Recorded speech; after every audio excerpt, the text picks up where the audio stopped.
संत समाज की जय हो। श्री गुरुदेव भगवान की जय हो।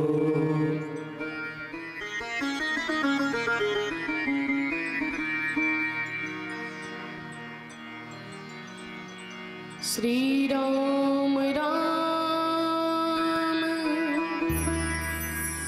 रघुनंदन राम राम श्री राम राम भरताग्रज राम राम श्री राम राम रणकर कस राम राम श्री राम राम शरणं भव राम राम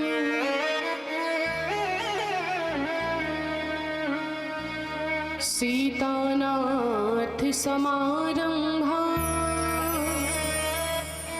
श्री रामानंदारि माध्यमाम् अस्मदाचार्य पर्यन्ताम् वन्दे श्री गुरु परम्पराम्।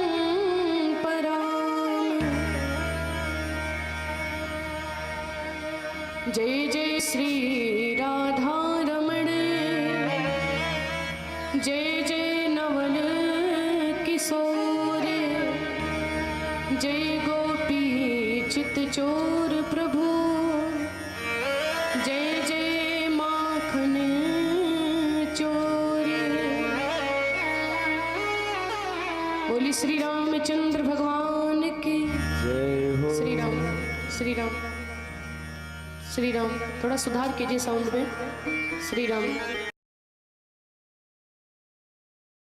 श्री राम राम। इको थोड़ा बढ़ाइए।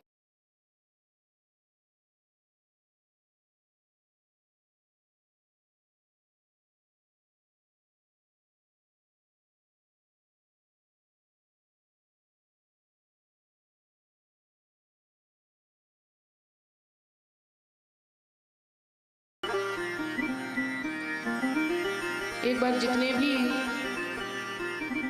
भक्त बैठे हैं भगवान के श्री राम श्री राम।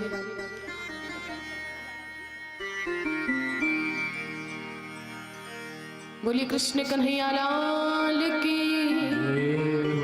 श्री रामचंद्र भगवान की कृष्ण कन्हैया लाल की श्री राधा रानी सरकार की यज्ञ पुरुष भगवान की जय हो।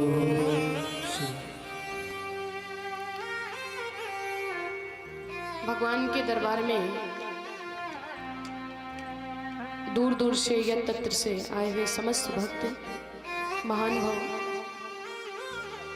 अखिल कोटि ब्रह्मांड नायक कृपा सिंधु वात्सल सिंधु आनंद को भी आनंद प्रदान करने वाले। मेरी आवाज पीछे तक समझ में आ रही है भला? मैं तो पूरी आवाज में बोल रही हूँ जितनी मेरी आवाज है। थोड़ा सा साउंड से ही दिक्कत हो रही है, इस कारण से हो सकता है पीछे तक आप सभी भक्त आवाज कम समझ पाए। एक बार सभी जयकारा लगाएंगे। बोली श्रीमद् भागवत महापुराण की जय हो। श्री कृष्ण कन्हैया लाल की श्री राधा रानी सरकार की जय हो। सरस्वती हो।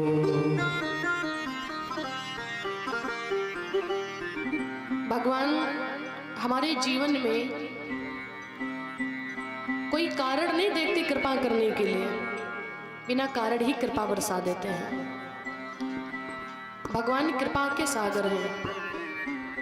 और बड़ी विशेष बात मैं निवेदन करूं ये है कि दुनिया में हर चीज को तो नापा जा सकता है, परंतु भगवान की कृपा को कभी भी नापा नहीं जा सकता है, कभी भी नहीं नापा जा सकता है। तुम सोचो कि हम भगवान की जो कृपा भगवान करते उसको नाप सकते हैं, तो भगवान की कृपा को कभी भी नापा नहीं जा सकता है। कृपा के सागर हैं, बिना कारण ही कृपा बरसा देते हैं। जिस प्रकार से क्रोध करने वाला व्यक्ति, दो प्रकार के व्यक्ति होते हैं दुनिया में, एक जो बहुत ज्यादा गुस्सा करते हैं और एक जो बहुत ज्यादा शांत मन से रहते हैं। आप दोनों को जानते हो। तो कोई क्रोध करने वाला जो व्यक्ति होता है उसके स्वभाव कैसा होता है, कोई उससे अच्छी भी बात करता है तब भी वो क्रोध में उनसे बोल ही देता है। कोई कितना भी क्रोध को शांत करे, परंतु जो व्यक्ति गुस्सा करने वाला है ना, वो तुम कितनी भी अच्छी उनसे बात करो, वो अपने क्रोध को कंट्रोल नहीं कर पाएगा। वो अपनी भाषा में आपसे बोल ही देगा, तेज आवाज में।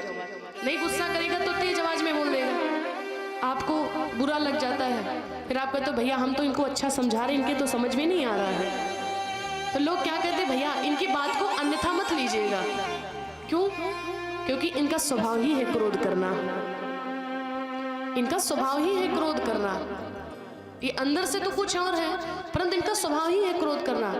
तो ये क्रोध को अपने शांत नहीं कर पाते, ये गुस्सा में ही बोल देते हैं। जिस प्रकार से क्रोध करने वाला व्यक्ति अपने क्रोध को कंट्रोल नहीं कर सकता है, वो क्रोध में बोल ही देगा, वैसे भगवान क्या है, भगवान कृपा करने वाले हैं। भगवान बिना कारण ही हमारे जीवन में कृपा बरसा देते हैं।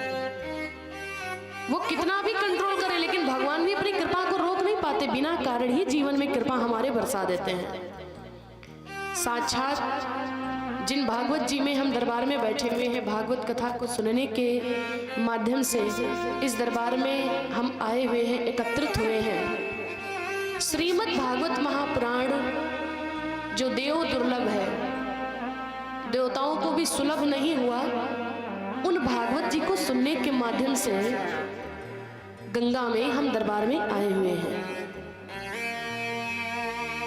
भगवान की कथा जो है सागर के समान भगवान की कथा है, और भगवान की कथा गंगा के समान है। वो गंगा मैया जो भगवान शिव के जटा से निकली हुई है, उन गंगा मैया में तो हमको स्नान करने के लिए, डुबकी लगाने के लिए जाना पड़ता है, परंतु गंगा मैया जो कथा रूपी गंगा है ना, ये आपके ग्राम में खुद आकर के प्रवाहित हो रही है। वो गंगा मैया हमारे तन को पवित्र करती हैं, परंतु भागवत रूपी, राम कथा रूपी ऐसी गंगा है, अगर हम भागवत रूपी गंगा में बैठ जाते ना, तो भागवत रूपी गंगा में बैठने के बाद में हमारा तन तो पवित्र हो ही जाता है, और साथ ही साथ में हमारा मन भी पवित्र हो जाता है। हमारे मन की गंदगी को साफ करने के लिए हमारे मन का जो आहार है वो है भगवान की कथा। तन का आहार क्या है और मन का आहार क्या है? जिस प्रकार से तन का आहार अच्छा होना चाहिए, अगर तन का आहार अच्छा नहीं है, हम भोजन अच्छा नहीं कर रहे हैं, तो हमारे स्वास्थ्य के लिए वो गड़बड़ कर जाएगा। वैसे ही हमारे मन का भी आहार अच्छा ही होना चाहिए। अगर मन का भी आहार अच्छा नहीं होगा तो मन शांत नहीं रहेगा। आप खूब अच्छे से ब्रेकफास्ट टाइम पर ले रहे हो, भोजन टाइम पर ले रहे हो, फिर भी कई सज्जन लोग मिलते कहेंगे व्यास जी सब कुछ है भगवान की कृपा से, परंतु क्यों पता नहीं मेरे समझ में नहीं आता, मेरा मन शांत नहीं रहता है। बहुत लोग ऐसे आपको मिलेंगे। किसी चीज की मेरे घर में कमी नहीं है, ठाकुर जी की कृपा से सब कुछ है, परंतु फिर भी पता नहीं क्यों मेरा मन शांत नहीं रहता है। तो मन शांत हमारा क्यों नहीं रहता है, उसका एक ही रीजन हो सकता है। क्या? हम जिस प्रकार से मन को आहार को, मन की आहार के लिए जो सुलभ है, जो अच्छा है, वो हम पहुंचा नहीं पा रहे हैं मन को। गलत बातों में हम अपना मन लगा रहे हैं, हम झूठ बोल रहे हैं, जो चीजें हमको इग्नोर कर देना चाहिए उस पर हम फोकस कर रहे हैं। इस कारण से हमारा मन अच्छा नहीं है। हमारे मन के आहार के लिए तो गोविंद की कथा ही अच्छी है, भगवान की कथा ही अच्छी है। तो भागवत जी के दरबार में हम सभी आए हुए हैं, ये बड़े ही सौभाग्य की बात है हमारे जीवन की। बिना प्रभु की कृपा के कथा संभव है ही नहीं। किस प्रकार से हमारा मन कथा में अच्छे से लग सकता है, हम सबसे पहले 2 मिनट के लिए अपना मन जब तत्र से हटा करके सभी भगवान श्री गोविंद के चरणों में अपना ध्यान लगाएंगे। देखिए, मैं आपसे एक निवेदन करूं, आप जब पंडाल के बाहर में जाएं तब आप कुछ भी सोचें कि हम अपने गांव में बैठे हुए हैं, गांव में खड़े हुए हैं, पटना ग्राम में। इस गांव का पटना ही तो ग्राम है, नाम है। पंडाल के बाहर आप चाहे जो भी सोचें कि हम अपने गांव में खड़े हैं, परंतु पंडाल के आते ही आप अपने गांव में नहीं रहते हैं। आप कहाँ हैं? साक्षात वृंदावन धाम में बैठे हुए हैं। क्योंकि जहां पर कृष्ण रहते हैं, भगवान बांके बिहारी जी कभी वृंदावन धाम में नहीं रहते हैं। ये आपकी भूल है कि भगवान वृंदावन धाम में ही मिलेंगे। भगवान फिर कहाँ रहते हैं? जहां कृष्ण रहते हैं वहां वृंदावन धाम बन जाता है। राम कभी अयोध्या में नहीं रहते हैं, राम जहां रहते हैं वहां पर अयोध्या बन जाती है। हरि व्यापक सर्वत्र समाना, भगवान प्रत्येक जगह पर है। कड़कड़ में भगवान निवास करता है, आपके मन में है, आपके तन में है, आपके घर में है, आपके परिवार में है। कड़ कड़ में भगवान निवास करता है। तो आप ये नहीं सोचेंगे कि हम अपने गांव में बैठे हुए हैं, बल्कि आप साक्षात बांके बिहारी वृंदावन धाम में बैठे हुए हैं। हमारा मन अच्छी तरीके से कथा में तभी लग पाएगा 2 मिनट हम अपने तन को पवित्र करने के लिए, अपनी जिह्वा को, वाणी को पवित्र करने के लिए 2 बार हम प्रभु का नाम अपने मुख से गाएंगे। क्योंकि जब तक के हमारा मन नहीं लगेगा अच्छी तरीके से कथा में, कोई भी काम करो तो उस कार्य को करने के लिए मन लगना अति आवश्यक है। क्यों माताओं? जब तक के मन नहीं लगेगा तब तक के हम काम अच्छे से नहीं कर सकते हैं। भोजन बनाने को दे दिया जाए और भोजन बनाने में मन ही न लगे तब क्या होगा? भोजन अच्छा नहीं बन सकता है ना। उसी प्रकार से हम कथा में बैठे हैं तो कथा में हमारा मन किस प्रकार से लगता, 2 बार हम सभी प्रभु का नाम गाएंगे। सभी मीठी मीठी ताली के साथ में प्रभु का नाम गाएंगे।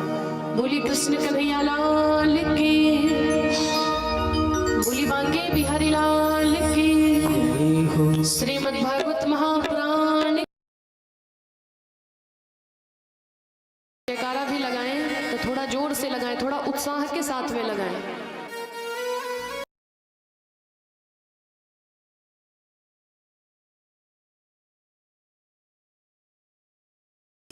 जय श्रीमन्नारायण, जय श्रीमन्नारायण, जय श्रीमन्नारायण, जय जय